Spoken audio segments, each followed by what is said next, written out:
Cancer took my wife away from me almost a year ago, and I still grieve, and I miss her like no one would ever know. And I am kind of mad at God for doing that. And William, welcome to the show. You're on the air. hello. Hey, William. Hi, how are you? All is well, sir. It is nice to talk to you. Thank you. My son told me about you. He listens to you all the time, and I have enjoyed listening to you. But my question is, cancer took my wife away from me almost a year ago, and I still grieve, and I miss her like no one would ever know. And I am kind of mad at God for doing that, and I don't know how to get God back in my life. I even tried to commit suicide, and that didn't work. And I ended up in a psych ward for 10 days on suicide watch. And I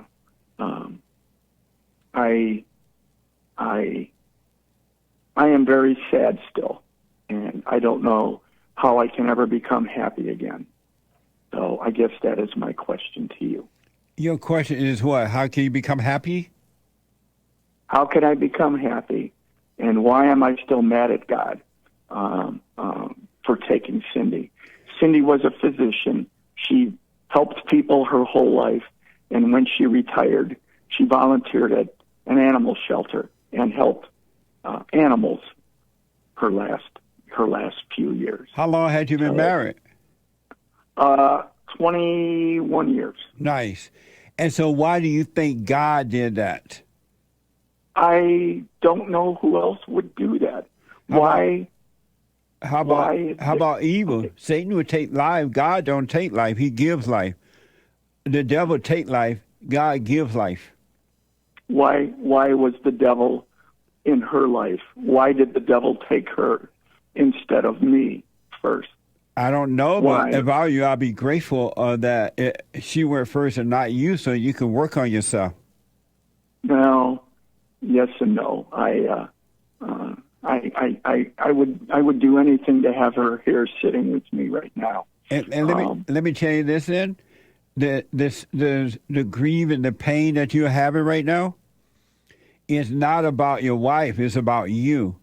You want to use your wife so you can feel better. It's not like you're mad at God because he took her life. You're mad at God because he took away your God, and now you're feeling the pain of it. It's all ego. It's very selfish. It's not about Sydney. It's about you. And so you're pretending that it's about her. Because if it was about her, you would just be grateful for the time you had with her, and now she's gone, you would still have peace. But it's about you. It's not about Sydney, so you're lying to yourself. Why don't you be honest that it's for you and not about Sydney? Well, I have never heard that from anyone, and I've been going to a therapist for a year, but you have just opened my eyes up, and I am grateful for that. That makes sense? Yes, it does. Now it does, yes. Yeah, and you're blaming everyone but not looking at yourself. It wasn't God. It wasn't, it's not about her gone. It's about your ego. So what I recommend is that you start working on you, because your peace, your happiness will come from God and not from another human being. And if that human being is there, it'll be nice. If she or he is not there, whether it's your children or whatever, you'll be fine. Either way, because you wouldn't be looking to an outer source to make you happy. Only God can give a person peace, and perfect peace is everlasting. So what I recommend that you start working on you and stop being selfish. for that. I will try that. And again, how old are you? I'm 71. Oh, yeah. Start working on you. Overcome your anger.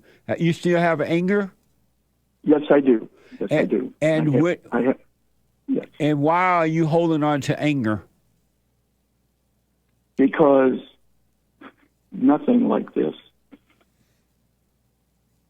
has ever happened to me. I lost my dad years ago. My mom is 99 and still alive. Wow. Yeah, and Cindy, I have two children, 43 and 40, who I love and I'm very proud of. But Cindy was something so special to me. She was your God. She was close. Yeah, no, she was your God. That's why you had the pain. You lost your God. Yeah, and so that is why I am still angry with a lot of things. Well, that's not the reason you're still angry. The reason you're angry, you have not forgiven your mother for recreating you in her image. Your mother imposed her will on you, and the anger that you have came from her. You became angry at her when you were a child, and you have not forgiven her. I recommend you go, especially if she's still living. So now you have a perfect chance to work on you, and it starts with forgiving your mother for imposing her will on you and turning you away from your father. No, I don't think she did that, Jesse. As I still visit her once a week, and I take her flowers. I grow roses in my garden because Cindy likes roses, and I take my mom's flowers, roses that I grow, and I don't think I have resentments against her. So she was very strict, as my dad was, but I am glad they raised me the way they did. When you say she was strict, how was she strict? They were very, had to be home at a certain time, had to, go to church every Sunday, don't swear, don't smoke, don't drink. And I abided by that. And I don't think that is a bad way to live. So, what you don't realize, and you may, but it sounds like it's not the mother's job to correct the children. It's the father's job.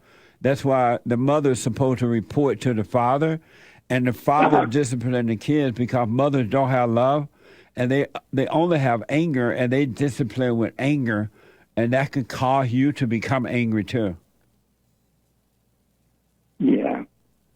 And so, what else your mother did? Let me ask this way: Did your mother do anything while you were living at home that would irritate you at times, and even when you left home?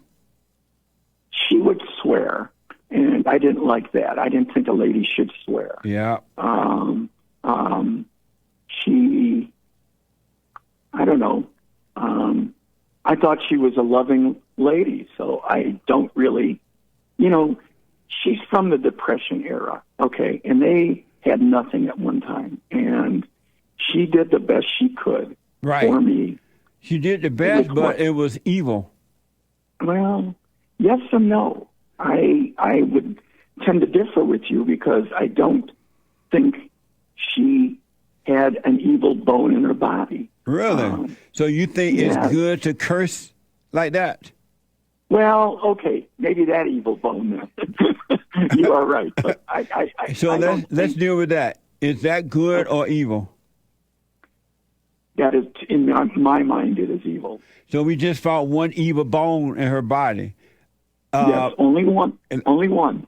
Is it good to be so strict on your children when they're growing up?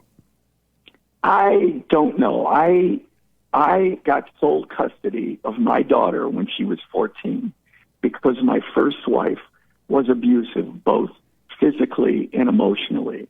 And she was just like your mother. Well, I don't think my mom was physically or emotionally abusive. You don't think being so strict on your children is abusive? I was not that strict with my children. I'm not talking about you. I'm talking about your mama. I don't know. Is it good to be that strict with your children? I guess not, because... Is it good to be that strict with your children? I guess not, because... Is it good to be that strict with your children? No. We just found another bone, Eva bone in her body. Yeah, I know, but... If you want to be free, William, you got to be honest with yourself, and then God will free you up from evil. You must forgive. Before you can enter into the kingdom of heaven, you must go and forgive, because you're right. Your parents did the best they could do. Her mother did it to her. She couldn't help it. And when you forgive, don't ask for forgiveness. You forgive them, then God will forgive you. Then you will know God, because you don't know God yet. You just have an idea about God, and all ideas about God are lies. You want to know him, but you can't know him unless you forgive your parents. Very well said. Yes, I have my interpretation of God, and you have your interpretation of God. I have no interpretation of God at all. I used to, because I know how, that's why I understand where you're coming from. But all you have are ideas about God. That's why you got mad at him, thinking that he took your wife, and he had nothing to do with it, because your ideas about him are wrong. God is not an idea. Yes.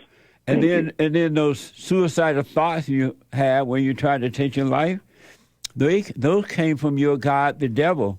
He convinced you to try to take your life. Sin is God, is not worth living. What will you do? You're not worth anything. Take your life. You're like, all right, Daddy. And you went and tried to take your life.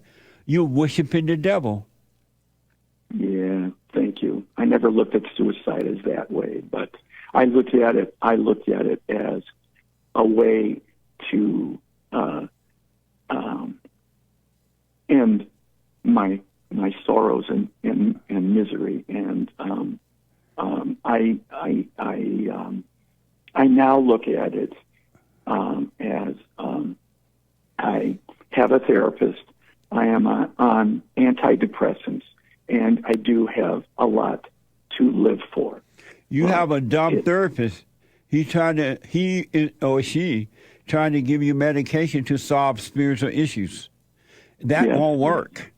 Yes, I know, but the antidepressant does help. It's on the lowest dose. When I was in the psych ward, they put me on a high dose, and they kept weaning me down to see what was best for me, and they ended up putting me on the lowest dose of Celexa. How about, I'm not telling you to stop taking medication, I'm not a doctor, but how about going and forgiving your mother, forgive your father, though he's gone. He couldn't help. He did the best he could as well, and so that God can forgive you. And have you heard about my silent prayer? I have not. I say this is the first day I was on. My son told me about you. He listens to you all the time, and I was so impressed with you that I had to call in and talk to you. Well, I want to encourage you. You still do your little hooping and hollering, but do the silent prayer so you could be still and know God. Okay. It's rebuildingaman.com/prayer or silentprayer.video. And I want you to start working on yourself so you can have life, because if you drop your body in misery, that's all you're going to ever have is misery. But if you drop your body in perfect peace, that's all you will ever have is perfect peace. And that's how you don't want to die in misery. Dying, taking your life, trying to overcome your misery is not the answer. You're just going to be stuck in misery. But if you drop your body in perfect peace, you will always have perfect peace, because your body will disappear, but the real you is never going to die, and you don't want to get stuck in hell for the rest of your life. Thank you. Thank you for that. Those kind words. You have been so helpful today. And one last thing, this fear of facing your mother because you will feel fear. The devil going to tell you, oh, don't hurt her feeling. She's 90 years old. How will she react? All those are lies coming from the devil, right? However she reacts is on her. It has nothing to do with you. So if you do feel fear about it, shake in your boots, but forgive your mother and overcome fear. Thank you. Thank you for that. You have been more helpful than you will ever know today. Amazing. I wish you well. You want to live. You don't want to die. What's up? I'm going to the park today and walking my little dog. So there you go. I'm going to enjoy the day. And just know, I will talk to you. I will talk to you again. All right. And just know that all those thoughts you have about Sydney and about life are all lies. Sydney is gone. She doesn't exist right now. It's time for you to live and have a life, all right? Okay. Thank you very much. I wish you well. Let me know how it goes. Okay, I will. Thank you. All right, Thank you, Jesse. All right, buddy. Bye now. Bye. Bye. Amazing. The devil does the same thing to everybody. He tell everyone the same lie. Your life ain't worth nothing. Sydney gone. God took her. He lied on God. The devil is. Return to perfect peace and be done with evil. Return to perfect evil. Perfect good. Not perfect evil, but perfect good. All right? It's in us. It's in everybody that wants it. Everybody. And I don't care what you've done, how bad you think it was, or what other people think about it. You go free. It wasn't you. It was something else driving you. The same spirit that told William to take his life because he's so miserable, you don't have Sydney, take your life. That's the same spirit that tell everyone to do wrong. And it prevents you from being right. And it's no different. Different situation, but the same spirit. The same spirit that raised Christ from the dead dwells in you. Isn't that something? Stop letting the devil take your life. The kingdom of heaven is here. It's done. The real you is free. All this not you mess that's going on inside, it's not you.